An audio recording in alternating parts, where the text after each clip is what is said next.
میں تو برداشت کر رہا تھا, انہوں نے ٹھیک ٹھاک سنا دی جو میرے ساتھ بیٹھے ہوئے تھے. انہوں نے بولا جاؤ یہاں سے, آپ دیکھ نہیں رہے ہو یار, کیوں بار بار آپ کسی کے معاملات میں ٹانگ اڑا رہے ہو.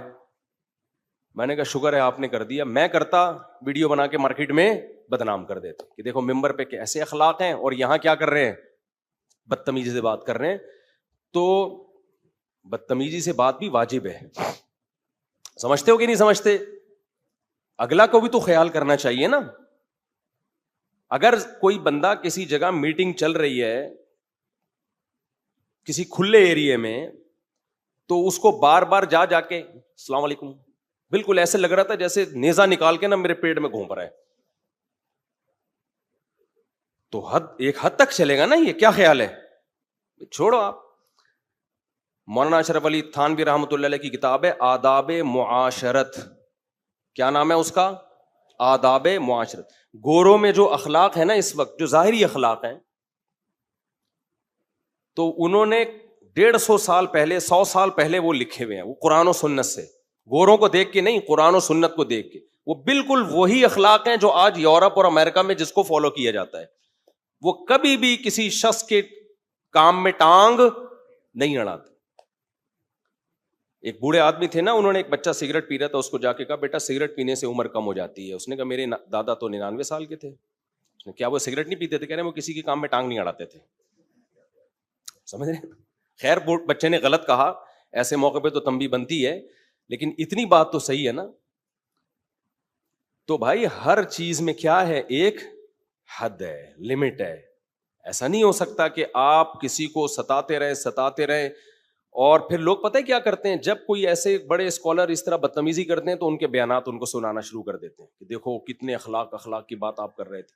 میں ڈیفینس میں گیا ہوں, بڑا اچھا تجربہ رہا وہاں میرا, ہوٹل میں بیٹھا ہوا ہوں, تو میں نے دیکھا لوگ تنگ نہیں کر رہے. میں تو بڑا انسپائر ہوا یار ڈیفینس والوں سے, تمیز سے بیٹھے ہوئے ہیں. ایک آدمی کی میرے آئی کانٹیکٹ ہوا, جیسے ہی ہوا اس نے کہا, میں نے کہا اتنا اچھا لگا یار. وہ بھی جب آئی کانٹیکٹ ہوا نا مسکرائے, ہم بھی مسکرائے, کیونکہ اتنی تمیز سے بڑے عرصے کے بعد بیٹھنا نصیب ہوا تھا. تو اس کی مسکراہٹ پہ دل چاہ رہا تھا کہ 1000 مسکراہٹیں قربان کر دو. اسٹائل تھا نا اس بندے کا, نہیں چھیڑا اس نے نا, حالانکہ فین تھا, عقیدت مندوں میں سے تھا, آ کے بیٹھا. اس کو پتا ہے یار یہ کسی اپنے کام سے آئے ہیں, ان کو تمیز سے یہاں بیٹھنے دو. بیٹھے ہوئے گپ شپ ہو رہی ہے, ہم بھی یوں وہ بھی یوں. اچانک آئی کانٹیکٹ, آدھے گھنٹے بعد میں نے کہا ویل ڈن. جو مسکراہٹ تھی نا, میرا دل چاہ رہا تھا میں جا کے اس کو گلے ملوں. خاندانی آدمی. تو خیر یہ کہاں سے کہاں بات چلی گئی میرے بھائی.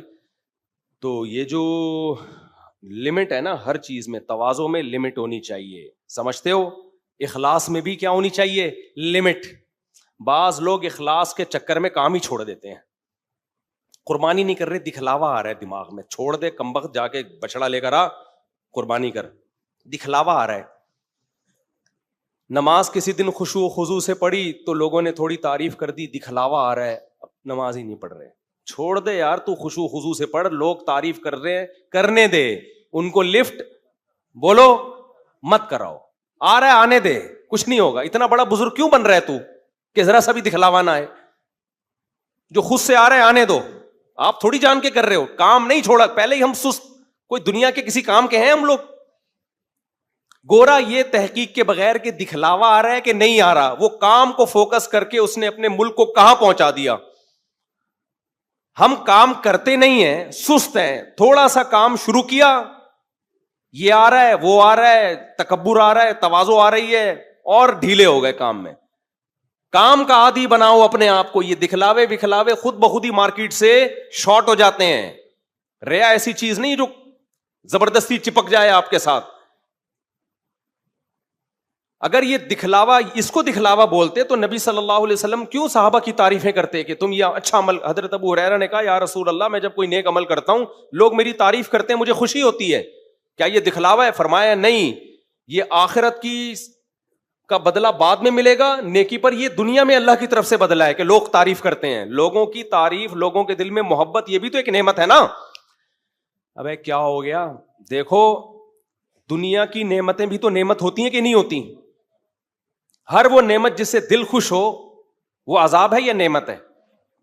دیکھو آپ کا جوس پینے کا دل کر رہا تھا, بیگم کریلے کا جوس بنا کے لے آئی, آپ ایک گھونٹ منہ میں گئے, آہا کڑوا, کیا غصہ آئے گا نا آپ کو. اور وہ روح افزا ڈال کے کوئی بڑا اچھا سا شربت بنا کے لے آئی, آپ نے پیا, انجوائے کرنا شروع کیا, یار اللہ کا شکر, بیگم تمہارا بھی شکریہ, تم نے اس میں لیمو بھی ڈال دیا اور وغیرہ وغیرہ, اور زبردست شکر ادا کرو گے نا آپ, اللہ کا بھی اور بیگم کا بھی. اب آنکھ بھی اگر کھوپڑی خراب ہو گئی ہے نا, تو پھر پتہ ہے آپ, یعنی مسالہ زیادہ لگ گیا ہے, دنیا کی محبت, دنیا مسافر خانہ ہونے کا مسالہ کیا لگ گیا ہے. ایک تو دنیا مسافر خانہ ہے اتنا جتنا شریعت نے بتائی ہے, آگے بڑھو گے نا. جیسے میں نے کہا نا امریکہ میں اتنے خوبصورت گھر, تو کسی نے کہا آپ ایک طرف کہتے ہیں دنیا مسافر خانہ, دوسری طرف بول رہے اتنے خوبصورت گھر, تو میں نے کہا دنیا مسافر خانہ ہو کے بھی گھر خوبصورت ہو سکتے ہیں, اس میں کون سی ایسی ٹینشن والی بات ہے بھائی. تو مسافر خانہ ہونے کا مطلب تو سمجھو. تو اب آپ کا بیان سن سن کے آپ کی کھوپڑی ہو گئی آؤٹ. جتنا شریعت نے دنیا کو مسافر خانہ سمجھنے کا کہا ہے, آپ تھوڑا اس سے زیادہ سمجھنے لگے. تو آپ نے کہا چونکہ مسافر خانہ ہے, لہذا لائف کو اب انجوائے کرنا ہی نہیں ہے, کیونکہ مسافر خانہ ہے. اب کریلے کے جوس پینے ہیں اور شربت بزوری سے کیا کرنا ہے, ایوائڈ کرنا ہے. تو بیگم نے روح افزا لا کے دیا, آپ کو بڑا مزہ آیا, آپ نے کہا تھو تھو تھو, بیگم تم میرے دل میں دنیا کی محبت پیدا کر رہی ہو ہیں, تم یہ چاہتی ہو کہ میں عیاش بن جاؤں, اور مجھے اسے پی کے ایک سکون مل رہا ہے, اس سے میرے اندر تکبر پیدا ہوگا, اس سے میں دنیا کا عاشق بن جاؤں گا, لالچی بن جاؤں گا, عیش پرستی پیدا ہوگی, ہٹاؤ اس کو, کریلا لے کر آؤ. جب کریلے کا پیا کڑوا, تکلیف تو ہوگی نا, چاہے دنیا کو جتنا بھی مسافر خانہ سمجھو, کریلا پینے سے کبھی بھی خوشی نہیں ہو. کھانے سے تو پھر بھی میں بہت شوق سے کریلا کھاتا ہوں, کریلے کے ساتھ بھنڈی یا گوشت ملا, جوس میرے اندر پینے کی ابھی تک ہمت پیدا نہیں ہوئی. کیا ہوا بھائی, بیٹھ جائیں. اب بیگم نے لا کے کریلے کا جوس پلایا آپ کو, آپ کا کڑوا سے, آپ کہہ رہے ہیں بہترین اللہ کی نعمت, کیونکہ اسے پی کے موت کی کڑواہٹ یاد آ رہی ہے مجھے, روح اسی طرح سے نکلے گی کڑوے پن کے ساتھ.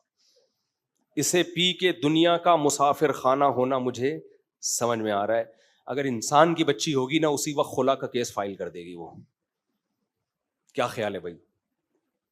تو خوب سمجھ لو, آپ نے نیک عمل کیا, لوگ آپ کی تعریف کریں, اس سے آپ کا خوش ہونا یہ نیچرل ہے.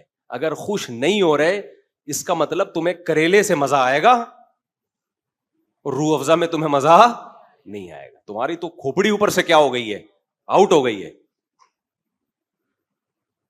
تو نبی صلی اللہ علیہ وسلم فرمایا کہ یہ دنیا کی نعمت ہے. جب انسان نیک اعمال کرتا ہے, حدیث میں آتا ہے کہ جب انسان نیک اعمال کرتا ہے, کیا مزیدار حدیث ہے, بڑا مزہ آتا ہے اسے سن کے, تو اللہ تعالیٰ فرشتوں سے کہتے ہیں, جبریل سے کہتے ہیں کہ دیکھو یہ بندہ نیک عمل کر رہا ہے, میں اس سے محبت کرتا ہوں, تم بھی اس سے محبت کرو. تو جبریل اس سے محبت کرنا شروع, پھر فرشتوں سے کہتے ہیں تم سب محبت کرو, فرشتے بھی کیا کرتے ہیں, محبت. پھر اللہ اس کی محبت کو زمین پہ اتار دیتے ہیں, لوگ بھی اس سے محبت کرنا شروع کر دیتے ہیں. تو یہ نیکی پر آخرت میں اجر بعد میں ملے گا, دنیا کا اجر بولو پہلے. ابراہیم علیہ السلام نے اللہ سے دعا مانگی, وَاجْعَلْ لِي لِسَانَ صِدْقٍ فِي الْآخِرِينَ, اے اللہ مجھے ایسا بنا دے کہ میرے دنیا سے جانے کے بعد بھی لوگ میرا ذکر خیر کریں, اچھے الفاظ میں مجھے یاد کریں. سمجھتے ہو کہ نہیں سمجھتے ہو؟ تبھی تو قرآن کہتا ہے سلام علی ابراہیم, سلام علی نوح فی العالمین, سلام علی الیاسین, سلام علی موسیٰ و ہارون. یہ سارے پیغمبر دنیا سے جا چکے ہیں, لیکن اللہ کہہ رہے سب پہ سلامتی. جس پیغمبر کا بھی نام آتا ہے علیہ السلام لگایا جاتا ہے, جس صحابی کا نام آتا ہے رضی اللہ عنہ لگایا جاتا ہے. تو یہ ان کے نیک اعمال کا دنیا میں اجر ہے. تو کام کو فوکس کرنا چاہیے. حج ابھی ہو رہا ہے نا, وہاں بھی بہت سے حاجیوں کو بار بار عجیب عجیب سے وسوسے, بھائی تو فوکس کرو کس کو, کام کو. ریا اس وقت عبادت کے عمل کو برباد کرتی ہے کہ جب آپ کے ذہن میں اللہ کی رضا کا تصور ہی نہ ہو، آپ خالصتاً پبلک ہی کے لیے کوئی عمل کر رہے ہیں، کہ اگر پبلک نہ ہوتی تو آپ وہ عمل سرے سے کرتے ہی نہیں. اس کے احکام ہیں، ابھی میرا یہ ٹاپک نہیں ہے، ابھی تو صرف یہ بتانا مقصد ہے کہ ہم میں سے ہر شخص نارمل لائف سے ہٹا ہوا ہے. سمجھتے ہو کہ نہیں سمجھتے؟ نارمل بن کے جو زندگی گزارتا ہے اللہ اسے تکبر سے بھی محفوظ رکھتے ہیں، ریاکاری سے بھی محفوظ رکھتے ہیں، ڈپریشن سے بھی بولو محفوظ. کیونکہ ڈپریشن میں اکثر وہ لوگ جاتے ہیں جو